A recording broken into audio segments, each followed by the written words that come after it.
Hello friends. तो आज हम लोग देखने वाले हैं संख्या पद्धति, नंबर सिस्टम।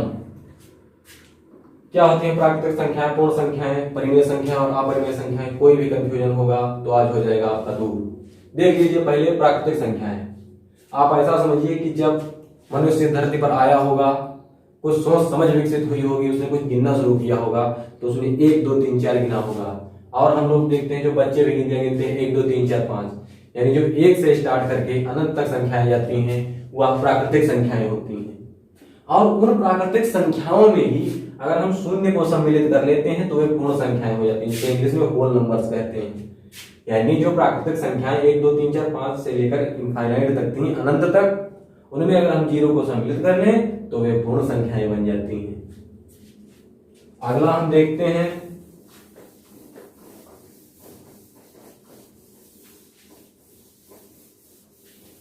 हम लोगों ने देखा प्राकृतिक संख्याएं और पूर्ण संख्याएं।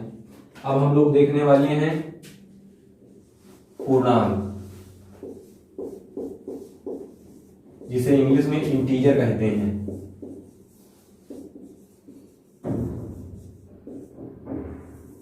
तो इंटीजर्स ऐसा समझिए कि हमें ऋणात्मक संख्याओं की आवश्यकता हुई। अगर कोई दुकानदार है, अगर उससे पास से कोई उधार ले जाता है तो वह माइनस चिन्ह लगाकर लिखता है, कोई पैसे दे जाता है तो फिर प्लस लगाकर लिखता है, फिर उधार ले जाता है फिर ऐसे लिखता है, और इस तरह आखिरी में कुल हिसाब करता है।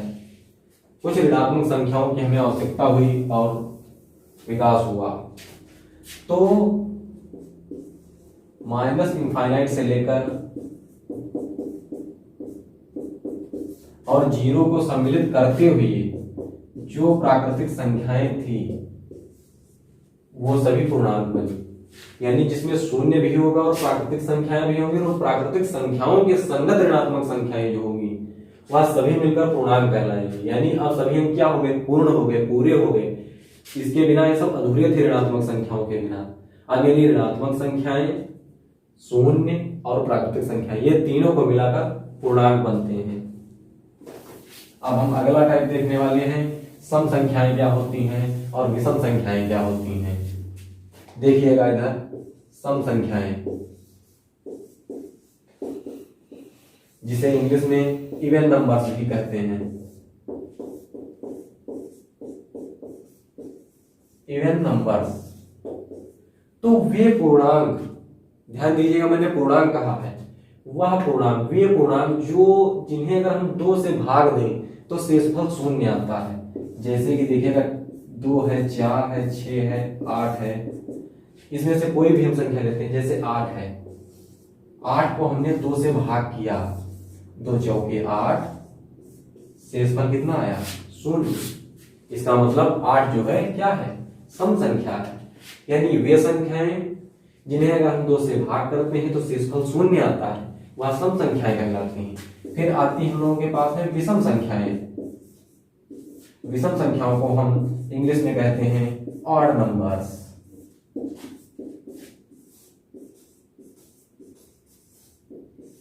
अब ऑड नंबर्स क्या होते हैं, यानी विषम संख्याएं, वे संख्याएं जिन्हें हम 2 से भाग दें तो शेषफल शून्य ना आए। जैसे 3 हो गई, 5 हो गए, 1 है, 7 है, इसमें से कोई भी संख्या लेते हैं। जैसे 5 है, 5 को हमने 2 से भाग किया, 2 दूनी 4, शेषफल हमारा 1 बच रहा, शेषफल शून्य नहीं आ रहा है। इसका मतलब 5 एक विषम संख्या। आगे हम लोग देख सकते हैं कि परिमेय संख्याएं, जिसे इंग्लिश में कहते हैं रेशनल नंबर। ये बहुत ही इंपॉर्टेंट संख्या है, बहुत ही महत्वपूर्ण है।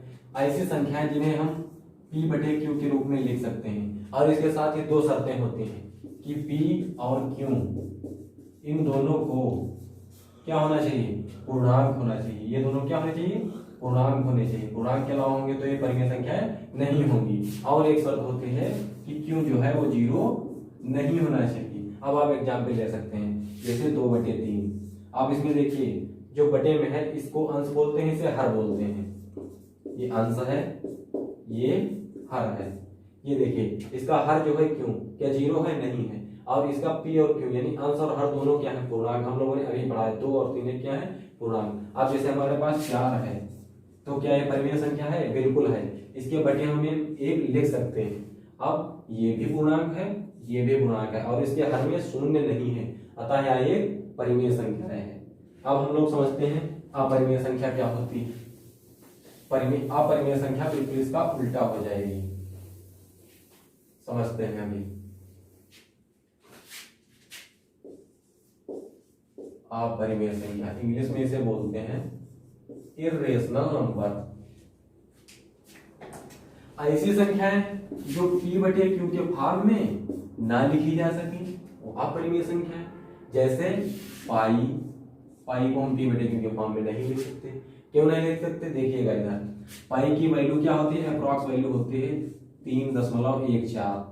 अब हम इसके बटे में एक मान सकते हैं, बिल्कुल मान सकते हैं, लेकिन क्या यह परिमेय संख्या होगी, नहीं, क्योंकि परिमेय संख्याओं की परिभाषा क्या थी कि हर को जीरो नहीं होना चाहिए, हर यहाँ जीरो नहीं है, ठीक, लेकिन अंश और हर दोनों को पूर्णांक होना चाहिए। हम यहाँ देख सकते हैं कि ये पूर्णांक नहीं है, ये दशमलव वाली संख्या, पूर्णांक सिर्फ 3 होता तब पूर्णांक होता, 3 है, 4 है, 5 है, -6 है, -10 है, यह पूर्णांक नहीं है। अतः यह एक कंडीशन को सेटिस्फाइड नहीं कर रहा, संतुष्ट नहीं कर रहा, इसलिए यह अपरिमेय संख्या होगी। और एग्जाम्पल आप लोग देख सकते हैं इसके, जैसे √2 है, √3 है, इनके बटे में तो हम एक मान सकते हैं, लेकिन क्या इनका अंश और हर दोनों पूर्णांक है, बिल्कुल नहीं, इनका हर तो पूर्णांक है लेकिन अंश जो है वो पूर्णांक नहीं है, अतः ये परिमेय संख्या नहीं है और अपरिमेय संख्या है। हम लोगों ने अब तक जितनी भी संख्याएं पढ़ी उन सभी को अगर मिला दिया जाए तो वे बन जाती हैं वास्तविक संख्या, यानी कि रियल नंबर। हम लोगों ने क्या क्या संख्याएं पढ़ी देखिएगा। हम लोगों ने सबसे पहले पढ़ा प्राकृतिक संख्याएं। प्राकृतिक संख्याएं कौन थी, जो गिनती वाली संख्याएं होती है, 1 2 3 4 5 6 7 8 9 10, इस तरह इनफाइनाइट तक चले जाएंगे, अनंत तक चले जाएंगे। फिर हम लोगों ने पढ़ा पूर्ण संख्याएं। पूर्ण संख्याएं वो संख्याएं जो प्राकृतिक संख्याओं में शून्य को सम्मिलित कर दिया जाए और जो संख्याएं बनेंगी वह पूर्ण संख्या है। फिर हम लोगों ने पूर्णांक पढ़ा। पूर्णांक क्या होता है, इसमें जितने भी प्राकृतिक संख्याएं थी पूर्ण संख्याओं में उनके संगत ऋणात्मक संख्याएं भी आ गई, यानी इसमें निगेटिव नंबर्स भी आ गए, तो वह पूर्णांक बन गए। फिर हम लोगों ने देखा परिमेय संख्याएं। परिमेय संख्याएं जो p/q के रूप में लिखी जा सकती थी, जहां पर शर्त यह थी कि p और q दोनों पूर्णांक होने चाहिए और q जीरो नहीं होना चाहिए। और इसमें एक हम लोगों ने पढ़ा था परिमेय और एक अपरिमेय। अपरिमेय जो p/q के रूप में ना लिखी जा सके वह अपरिमेय, और इन सबको अगर हम मिला दें तो वह संख्या बनती है वास्तविक संख्या, जिसे हम बोलते हैं वास्तविक संख्याएं, और इंग्लिश में इसे कहते हैं रियल नंबर्स। सो यह है संख्या पद्धति का कॉन्सेप्ट, नियम। Thank you.